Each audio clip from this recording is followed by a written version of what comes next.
कबूतर पालने वाले ये गौर से सुने। रसूल अकरम सल्लल्लाहु अलैहि वसल्लम ने घरों में कबूतर पालने से मना क्यों किया? बिस्मिल्लाहिर्रहमानिर्रहीम। अस्सलामु अलैकुम रहमतुल्लाहि व बरकातुहू। प्यारे दोस्तों, आज की इस वीडियो में हम आपको बताएंगे कबूतर पालने से क्या होता है। प्यारे आका सल्लल्लाहु अलैहि वसल्लम ने कबूतर पालने से क्यों मना किया और कबूतर को शैतान क्यों कहा गया है और कबूतर बद्दुआ क्यों देता है। आप जानते हैं कि हरम शरीफ के कबूतर कहां से आए? रोज़ा रसूल सल्लल्लाहु अलैहि वसल्लम के कबूतर अचानक मरने क्यों लगे थे? क्या कबूतर की बीट पाक है या नापाक? कबूतर का गोश्त खाना जायज है या नाजायज? और अगर कोई शख्स ख्वाब में एक कबूतर देखे तो उसकी ताबीर क्या होगी? हमारी आज की वीडियो में हम आपके साथ कबूतर के हवाले से इंतहाई हैरत अंगेज मालूमात शेयर करने जा रहे हैं। सबके बारे में जानने के लिए आपसे गुजारिश है कि वीडियो को स्किप किए बगैर आखिर तक लाजमी देखिएगा, और अगर आप हमारे चैनल पर नए हैं तो हमारे चैनल को सब्सक्राइब कर लें।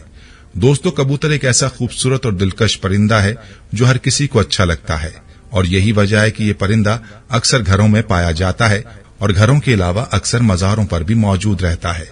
तफसीर रूहुल बयान में लिखा है कि अल्लाह के पैगंबर हजरत नूह अलैहिस्सलाम की कश्ती जूदी पहाड़ पर ठहरी तो अल्लाह के पैगंबर अलैहिस्सलाम ने तूफान के हालात मालूम करने के लिए एक कौवा भेजा कि जाओ और जमीन का जायजा लेकर आओ कि जमीन पर कितना पानी बाकी है, पानी खुश्क हुआ या नहीं। तो कौवा वहां से उड़ गया और उसे कोई मुर्दार मिल गया और कौवा उस मुर्दार को खाने में मशगूल हो गया और फिर वापस पलटकर नहीं आया। उसे अल्लाह के पैगंबर का हुक्म भूल गया। उसके बाद हजरत नूह अलैहिस्सलाम ने कबूतर को जमीन का जायजा लेने के लिए भेजा, जो वापस आ गया। उसे पांव रखने की जगह ना मिली। उसे दोबारा भेजा गया तो फिर वापस आ गया। चंद दिन बाद उसे फिर भेजा गया तो अपनी चोंच में जैतून की एक टहनी लिए हुए था। उससे नूह अलैहिस्सलाम ने मालूम कर लिया कि पानी जमीन से कुछ ही ऊंचा रह गया है और दरख्त वगैरह उग चुके हैं। कुछ दिन बाद उसे फिर भेजा गया। इस मर्तबा वो वापस लौटा तो उसके पांव खाक आलूद थे। नूह अलैहिस्सलाम समझ गए कि तूफान रुक गया है और जमीन खुश्क हो चुकी है। सीरत की किताबों में यह वाकया मौजूद है। इसी की बिना पर सीरत निगारों का कहना है कि कबूतर का आना सलामती की अलामत था और उसकी चोंच में जैतून की टहनी नूह अलैहिस्सलाम की बादशाहत की तरफ इशारा थी। हजरत नूह अलैहिस्सलाम कबूतर की इस जहानत से बहुत खुश हुए और कबूतर को अमन और सलामती की दुआ दी। ये इसी दुआ की बरकत है कि लोग आज भी इसे अच्छा समझते हैं। यही वजह है कि कबूतर इंसानी आबादी से मानूस है और कव्वे को खौफ की बद्दुआ दी। यही वजह है कि इंसानी आबादी से हरासा रहता है और यही वजह है कि लोग इसे मनहूस समझते हैं। हजरत सुलेमान अलैहिस्सलाम ने फरमाया कि कबूतर ऐसा परिंदा है जो अल्लाह ताला और अंबिया अलैहिस्सलाम को प्यार करने वाला परिंदा है।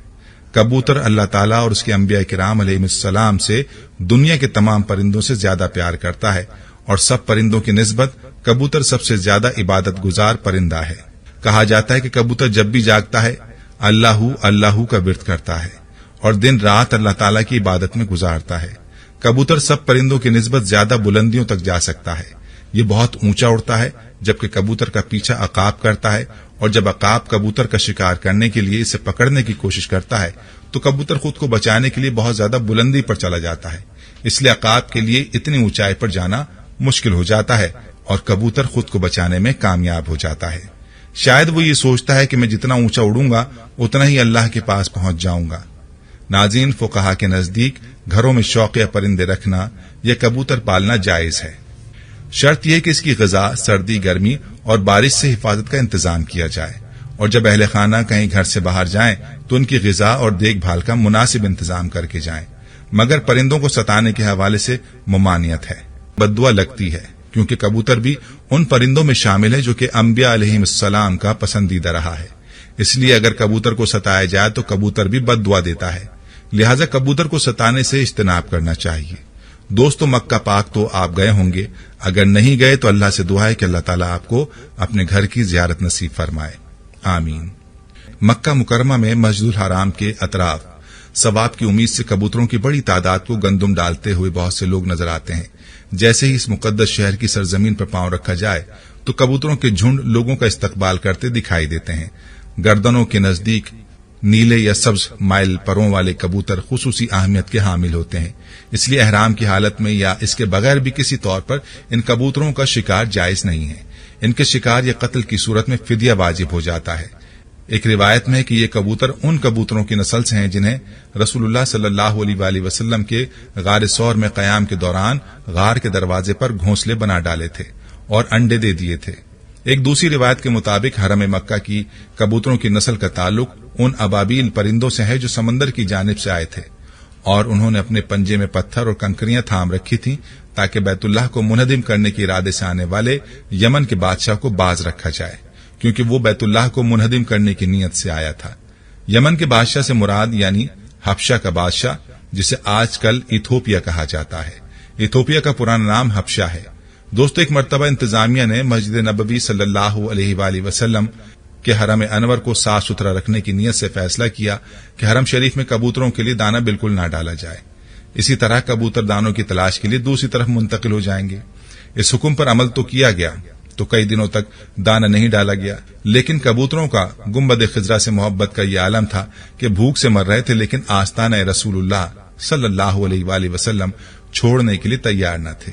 اہل مدینہ نے اپنی آنکھوں سے یہ عشق و محبت بھرا منظر دیکھا، پھر دنیا میں یہ بات شہرت پکڑ گئی تو لوگوں نے حکومت سے درخواست کی کہ ان کبوتروں کو دانہ ڈالنے کی اجازت دی جائے، تو پھر حکومت نے حسب سابق کبوتروں کو دانہ ڈالنا شروع کر دیا۔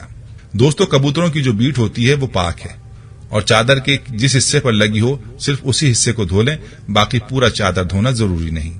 اس کا گوشت کھانا بھی جائز ہے اور حلال ہے۔ دوستو، اب بات کرتے ہیں کہ پیارے آقا صلی اللہ علیہ وآلہ وسلم نے کبوتر پالنے سے منع کیوں کیا۔ امام بخاری رحمۃ اللہ علیہ ادب المفرد میں حضرت ابو ہریرہ رضی اللہ عنہ سے روایت کرتے ہیں کہ نبی کریم صلی اللہ علیہ وآلہ وسلم نے ایک شخص کو کبوتر کے پیچھے لگا ہوا دیکھا تو فرمایا، شیطان شیطان کے پیچھے لگا ہوا ہے۔